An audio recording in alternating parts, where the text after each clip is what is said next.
레위기는 하나님께 나아가기 위한 그 규정들의 말씀입니다. 그러니까 거룩한 하나님을 예배하기 위한 말씀이지요. 참 중요한 말씀이고 또 당연한 말씀인데, 그런데 읽으면 읽을수록 어렵고 재미가 없습니다. 왜 그럴까 생각해 봤더니요, 지금의 우리와 좀 상관이 없는 말씀들이 있기 때문입니다. 1장에서부터는 제사의 규정들이 나옵니다. 뭐 피를 어디다 뿌려야 되고 어디에 발라야 되고, 또 뭐 내장은 어떻게 해야 되고, 또 어떤 예물 제사는 뭐 같이 먹을 수도 있고 없고, 뭐 이러한 부분들입니다. 참 복잡합니다. 까다롭고요. 물론 그렇지만 당시에는 너무나도 중요한 규정들이었습니다. 속죄의 은혜와 하나님을 경배하는 율례, 이게 바로 제사 예식이었기 때문입니다. 특히 오늘 본문의 제사장들을 향한 그 규례만 봐도 참 그렇습니다. 당시에는 너무나도 중요한 규정들입니다. 왜냐하면 제사장이 부정하면 전체가 제사를 드릴 수 없었기 때문입니다. 제사장들의 그 행위들이 하나님을 예배하는 데 큰 역할을 했기 때문에 중요한 규정들이었죠. 그러나 감사하게도 현재를 살아가는 우리들에게는 예수 그리스도로 인해, 예수 그리스도의 십자가의 은혜로 인해 그런 규정들로부터 자유하게 되었습니다. 그렇다고 해서 그럼 자유하게 되었으니까 우리가 예배를 아무렇게 드려도 됩니까? 아니지요. 오히려 더 힘써야 합니다. 감사하는 마음으로 오히려 더 갈급하게 예배 드려야지요. 그렇게 복잡하고 또 어려운 규정들을 예수 그리스도의 은혜로 이제 간수하게 되었으니까 이제 더 감사해야지요. 거룩한 하나님을 더 갈망하고 거룩에 이르기 위하여 더 노력해야지요. 거룩에 이르는 가장 객관적이고 보편적인 모습이 무엇인지 아십니까? 예배입니다. 구약시대에 비하면 정말 지금은 너무나도 편하게 예배 드리는 거죠. 그거를 은혜라고 하는 겁니다. 그러니까 그 은혜를 너무 당연하게 여기고 또 은혜를 잊어버리면 안 되지요. 여러분, 배은 망덕 들어보셨죠? 물에 빠진 사람 구해주었더니 보따리 내놔라 한다. 이런 속담 들어보셨죠? 우리가 예배 드릴 때에 이런 속담, 이 사자성어를 들으면서 마음에 찔리는 그런 사람이 되어서는 안 되겠습니다.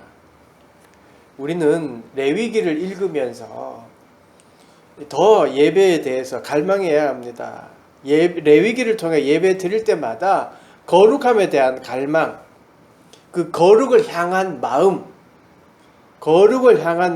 이게 더 깊어져야 된다는 것이죠. 우리가 레위기를 이제 몇 주간 말씀을 볼 텐데, 우리가 거룩에 대한 그 마음이 더 깊어지는 여러분 되시기를 축원합니다.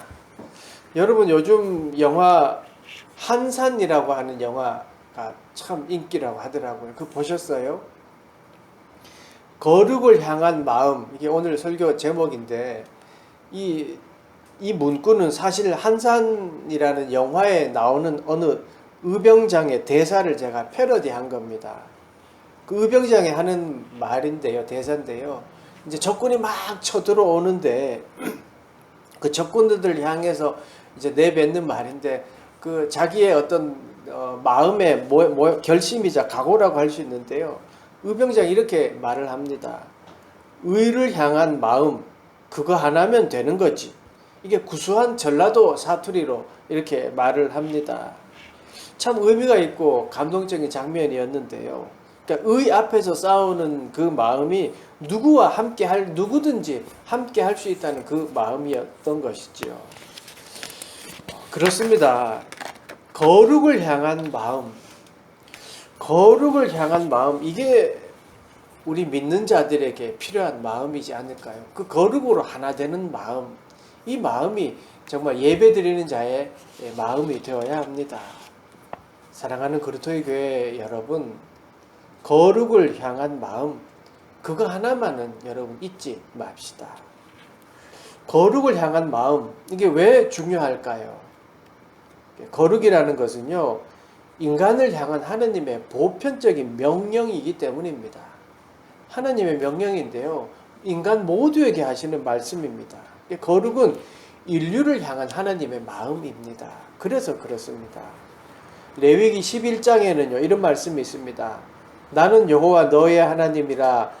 내가 거룩하니 너희도 몸을 구별하여 거룩하게 하고 땅에 기는 길짐승으로 말미암아 스스로 더럽히지 말라. 나는 너의 하나님이 되려고 너희를 애굽 땅에서 인도하여 낸 여호와라. 내가 거룩하니 너희도 거룩할지어다. 이 레위기의 주제 말씀입니다. 내가 거룩하니 너희도 거룩하라.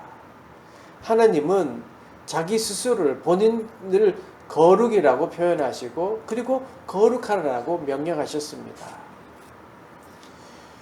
거룩한 하나님이 인간에게 하신 거룩하라라는 말씀은요, 믿는 자들에게만 하는 말씀이 아니에요. 이스라엘에게만 하는 말씀이 아니에요. 온 인류를 향한 하나님의 말씀입니다. 거룩한 하나님께서 거룩에 이르는 길을 온 인류에게 알려주신 것입니다. 왜냐하면 여러분, 그렇게 되기 위해서, 거룩하게 만들기 위하여 예수님께서 이 땅에 오셨고요. 그분께서 십자가의 고통, 십자가의 보혈로 우리를 거룩의 길로 만들어 주셨기 때문입니다. 그래서 거룩이라는 거는요, 교회의 유지수단이 아닙니다. 막 거룩해라 거룩해라 막 해서 사람들을 주눅들게 만드는 그런 수단이 아니에요. 특정인들을 위해 어떤 결속을 다지는 그런 수단이 아니라는 말입니다. 개인적인 신앙의 척도도 아니에요.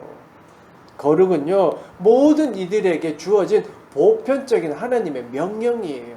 모두가, 세상 사람 모두가 거룩해져야 돼요. 그래야 주님께 이르게 되기 때문입니다. 우리가 중요한 것은 그 거룩하라는 명령에 순종하느냐 안 하느냐가 중요한 거예요. 앞으로 가 하면 앞으로 가면 되는 거예요. 근데 왜 왼발부터 먼저 가야 된다, 구령을 맞춰서 가야 된다, 왜 그런 말을 하는지 모르겠습니다. 중요한 것은 내가 그 말씀에 순종하는 거예요. 그래서 그 거룩하라는 말씀에 순종해서 그냥 이제 거룩해지려고 노력하는 거예요. 그게 바로 하나님에 대한 갈망이라는 거예요. 그게 중요한 거예요. 앞에서도 말씀드렸지만 가장 보편적이고 그리고 객관적인 거룩에 이르는 방법, 이게 뭐라고 했습니까? 예배입니다. 하나님에 대한 갈급함, 하나님에 대한 갈망, 이게 있을 때에 거룩에 이르게 되는 거예요. 거룩이 시작되는 거예요. 예배를 통해서 거룩을 배우고 예배를 통해서 거룩을 경험하고 깨닫고 거룩을 갈망할 때, 그때 거룩에 대한 부작용이 없는 거예요. 예배를 통하지 않고 엉뚱한 것을 통해서 하려고 하니까 부작용이 생기고 이상한 것으로 가게 되는 거예요. 여러분, 구약시대의 예배가 무엇입니까? 제사장이 행하는 제사였습니다. 그래서 예배를 주관하는 제사장의 성결 법규는요, 아주 엄격했습니다. 특히 본문의 제사장들의 규정을 우리가 읽었잖아요. 또 10절에서 12절 한번 보세요. 자기의 형제 중 관유로 부음을 받고 위임되어 그 예복을 입은 대제사장은 그의 머리를 풀지 말며 그의 옷을 찢지 말며 어떤 시체에든지 가까이 하지 말며 그의 부모로 말미암아서도 더러워지게 하지 말며 그 성소에서 나오지 말며 그의 하나님의 성소를 속되게 하지 말라. 이는 하나님께서 성별하신 관유가 그 위에 있음이니라. 나는 여호와이니라. 어떻게 보면 고리타분하고 답답한 이야기입니다. 그리고 아주 세밀하게 이야기합니다. 머리카락은 어떻게 해라, 옷을 찢지 말아라, 또 이럴 땐 이렇게 해라 라고 말씀하십니다. 여러분, 이런 규정들을 통과해야만 예배 드릴 수 있다면 여러분, 생각만 해도 끔찍합니다. 그렇지 않습니까?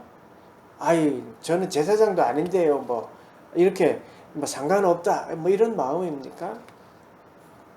또 제사장의 규례를 한번 보겠습니다. 1절에서 3절입니다. 여호와께서 모세에게 이르시되 아론의 자손 제사장들에게 말하여 이르라. 그의 백성 중에서 죽은 자를 만짐으로 말미암아 스스로를 더럽히지 말려니와 그의 살부치인 그의 어머니나 그의 아버지나 그의 아들이나 그의 딸이나 그의 형제나 출가하지 아니한 처녀인 그 자매로 말미암아서는 몸을 더럽힐 수 있느니라. 이렇게 세세한 규정들로 정확하게 규정들 중에서 중요한 것이 뭐냐면요. 제사장이 모르고 저지르는 부정이 아닌 알고 저지른 부정이라는 거예요. 1절에 보면 스스로 더럽히게 되는 것은 뭐라고 규정하고 있습니까?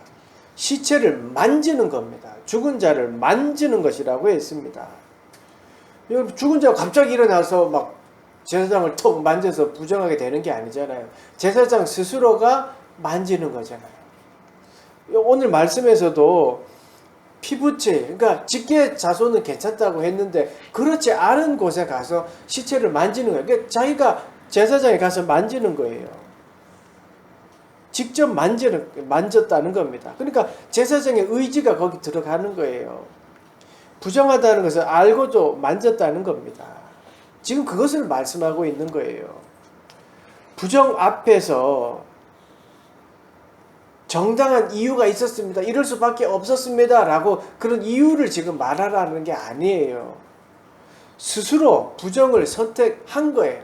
지금 그것이 잘못되었다라고 말씀하고 있습니다. 그러니까 제사장의 의지로 그 부정함을 만졌다는 거. 이게 지금 그렇게 되지 않도록 해라라고 말씀하고 있는 겁니다. 그리고 왜 그러냐? 왜 스스로 그렇게 해야 되냐? 그 구체적인 이유가 4절이에요. 4절. 제사장은 그의 백성의 어른인즉 자신을 더럽혀 속되게 하지 말지니라. 제사장이 백성의 어른이라고 했습니다. 이 히브리어 단어 어른이라는 것은요, 남편, 아버지라는 뜻의 단어입니다. 제사장이 모범이 되어야 된다 이런 뜻이에요. 집안의 가장 남편으로 혹은 또 아버지로서 모범이 되어야 된다 그런 의미 아닐까요? 그 제사장이 그래 믿음의 모범이 되어야 된다는 거예요. 여러분 학창시절에 야자할 때나 보면 선생님들이 막 반이 떠들면 가끔 반장을 불러가지고 야 똑바로 해 라고 이야기하잖아요. 대표 한 명에게 말하는 거지만 그 모두에게 야단치는 거잖아요. 그렇습니다. 제사장이라는 것이요, 그 직분 때문에 거룩해야 하기도 하지만 백성의 대표성을 가지고 모두의 모범이 되어야 하기 때문에 더욱더 부정하지 말아야 된다라고 말씀하고 있는 것은 아닐까요? 구별되게 살겠다. 또 구별되게 살아야 된다. 이게 거룩을 선택한다. 나는 구별되게 살겠다. 이게 뭐 제사장의 모습이어야 되지 않을까요? 제사장 하니까 뭐 우리와 별개된 말씀인 것 같습니까? 베드로전서 2장 9절 말씀 생각나세요? 한번 읽어드릴게요. 그러나 너희는 택하신 족속이요 왕같은 제사장들이요 거룩한 나라요 그의 소유된 백성이니. 여러분 베드로는 우리를 향해서 우리에게 제사장이라고 말씀하고 있습니다. 예수 그리스도의 은혜를 입었으면 우리가 제사장이에요. 그래서 우리 스스로 우리의 죄를 주님께 고백할 수 있잖아요. 우리가 제사장입니다. 그러니까 지금까지 들었던 말씀은요, 우리의 말씀이에요. 예수 그리스도를 믿는 우리가 제사장들입니다. 우리가 모범이 되어야 합니다. 믿음의 모범이 되어야 되는 것이죠. 그렇습니다. 은혜의 때를 살고 있는 우리 모두가 거룩의 어른이 되어야 된다는 말입니다. 세상에서 어른이 된다는 것, 이것이 빛과 소금의 역할을 한다는 것 아니겠습니까? 어디로 가야 할지 모를 때 빛이 되어서 길을 비춰주고, 썩어져 가는 것을 썩지 않게 하고 맛을 더 감칠맛 나게 깊게 만드는 그 소금이 되는 겁니다. 왕같은 제사장인 우리는 무엇이 바른 길이고 또 어떻게 살아야 하는지를 가르쳐 줘야 하는 그런 사명이 우리에게 있습니다. 거룩을 향한 그 마음이 우리를 정말 모범된 신앙 어른, 신앙의 어른이 되게 합니다. 그래서 우리는 세상에 외쳐야 합니다. 거룩이 바른 방향이다. 거룩한 삶을 살아가는 것이 진짜의 삶이다. 그 방향이 진짜 바른 방향이다. 예배의 회복이 거룩의 시작이다. 예배드리기 힘써야 된다. 이렇게 세상을 향하여 말할 수 있어야 합니다. 5절에서 8절 말씀을 한번 보시겠습니다. 제사장들은 머리를 깎아 대머리 같게 하지 말며 자기의 수염 양쪽을 깎지 말며 살을 베지 말고 그들의 하나님께 대하여 거룩하고 그들의 하나님을 욕되게 하지 말 것이며 그들은 여호와의 화제 곧 그들의 하나님의 음식을 드리는 자인즉 거룩할 것이라. 그들은 부정한 창녀나 이혼당한 여인을 취하지 말지니 이는 그가 여호와 하나님께 거룩함이라. 너는 그 거룩히 여기라. 그는 내 하나님의 음식을 드림이니라. 너는 그를 거룩히 여기라. 너희를 거룩하게 하는 나 여호와는 거룩함이니라. 계속해서 제사장들을 이야기할 때 거룩을 이야기합니다. 6절 하나님에 대하여 거룩하고 거룩할 것이라. 7절 여호와 하나님께 거룩함이라. 결국 모든 것이 거룩을 향한 모습입니다. 무슨 말입니까? 구별되게 살아가며 거룩한 하나님을 생각하며 살아라는 말씀입니다. 제사장의 머리 스타일에 관한 규정들은요, 당시 이방 종교의 풍습과 관련이 있습니다. 쾌락을 추구하는 이방 종교들이 그렇게 제사장들이 그렇게 행했던 거예요. 그러니까 철저하게 이방 종교 행위와 구분되어야 한다는 것을 말씀하고 있습니다. 그들과는 다르다. 그들과는 다르다라는 것을 나타내는 것이지요. 거룩은 제사장만을 위한 그리고 제사 때에만이라고 한정되는 것이 아닙니다. 결단하고 구별되게 살겠다라고 결심하는 겁니다. 또 그렇게 살아가는 것, 그게 거룩입니다. 예배가 삶이 되고 삶이 예배가 되겠다고 결단하는 겁니다. 그것이 거룩을 향한 길, 그것이 바로 거룩에 이르는 마음이기 때문입니다.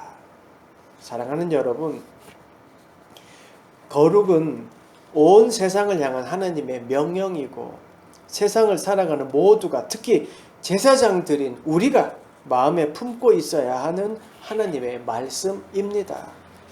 또한 거룩을 향한 마음이 중요한 이유는요, 거룩은 생명이기 때문입니다. 거룩이 생명이기 때문에 거룩을 향한 마음이 중요합니다. 내가 지금 거룩을 향한 마음이 있느냐 없느냐, 이게 중요하다는 말입니다. 거룩은요, 살리는 길입니다. 거룩은 영원한 생명의 길입니다. 우리는 여러분 죽음을 기다리고 죽음을 따르는 것이 아니라 거룩을 따르는 자들입니다. 거룩의 마음을 품고 그 방향으로 가는 자들입니다. 그러니까 생명을 따르는 자들이라는 말입니다. 예수님께서 마태복음에서 이렇게 말씀하셨습니다. 예수께서 이르시되 죽은 자들이 그들의 죽은 자들을 장사하게 하고 너는 나를 따르라 하시니라. 누군가가 예수님께 장례를 마치고 주님을 따르겠습니다 라고 했습니다. 그때 하신 말씀이 방금 읽은 말씀입니다. 죽은 자는 죽은 자들이 장례를 치르게 하고 너는 나를 따르라. 아니 어떻게 매몰차게 그렇게 할 수 있습니까? 라고 할 수도 있지만 아닙니다. 과거에 머물러 있으면 안 된다는 말이에요. 아무것도 할 수 없습니다. 죽은 자를 옆에서 울고 옆에 있어 봤자 나에게 얻어지는 건 아무것도 없습니다. 그러나 주님을 따르면 새로운 삶, 새로운 생명이 나에게 있어지는 것이지요. 그래서 주님께서는 죽은 자로 인하여 죽은 자가 죽은 자를 장례하게 하고 너는 나를 따르라 라고 말씀하신 겁니다. 우리는 거룩한 생명을 따르는 자들입니다. 거룩이라는 생명을 따르는 자들입니다. 그런데 어찌 과거에 매여 있겠습니까? 거룩은 영광의 미래를 바라보는 겁니다. 하나님이 나에게 주시는 그 영광의 미래 말입니다. 지나간 과거를 바라보고 후회하는 것이 절대 아닙니다. 거룩을 향한 마음이 있는 자는요, 과거에 매여 있지 않습니다.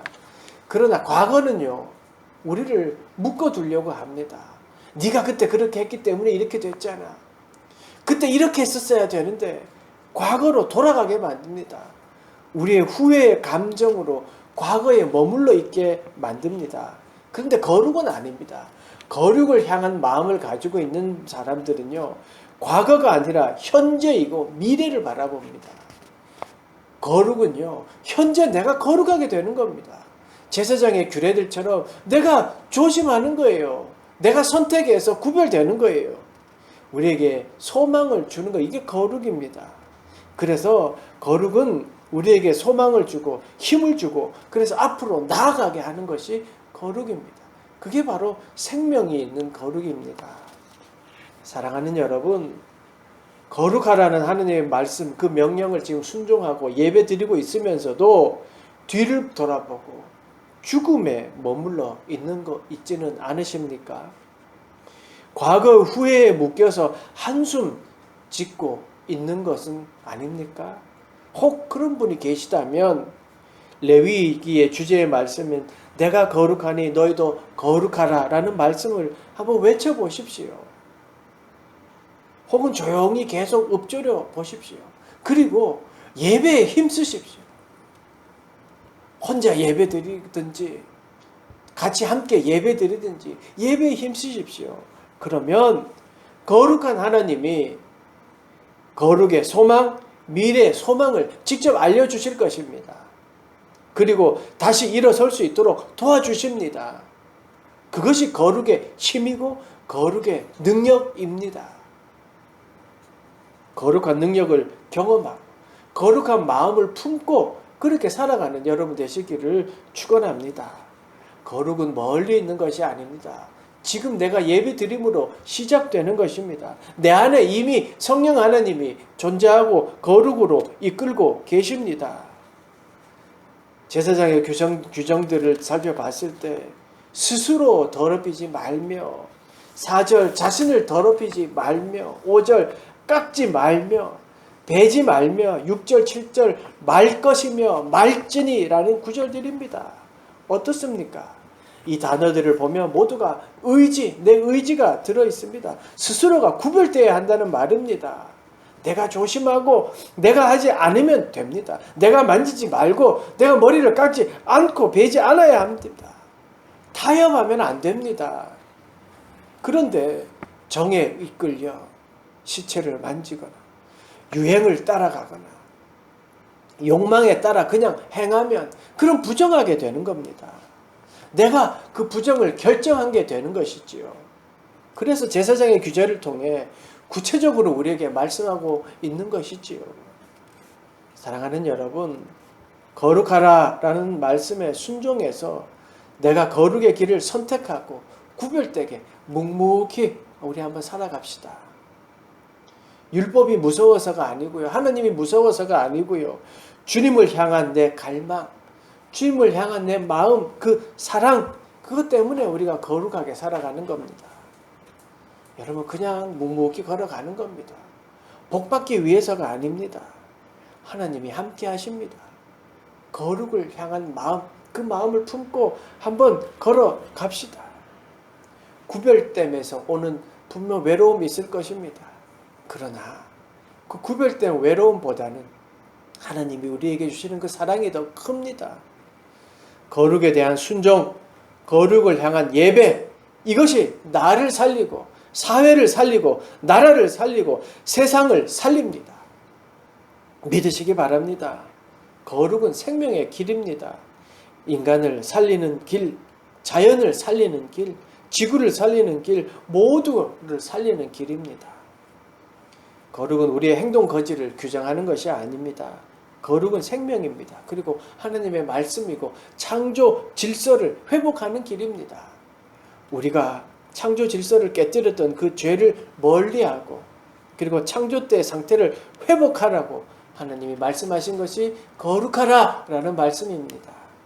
그러니까 우리는 그 하나님이 인류를 향한 그 말씀에 순종해야 하는 것이고 그 거룩하라는 말씀을 늘 마음에 품어야 하는 것입니다.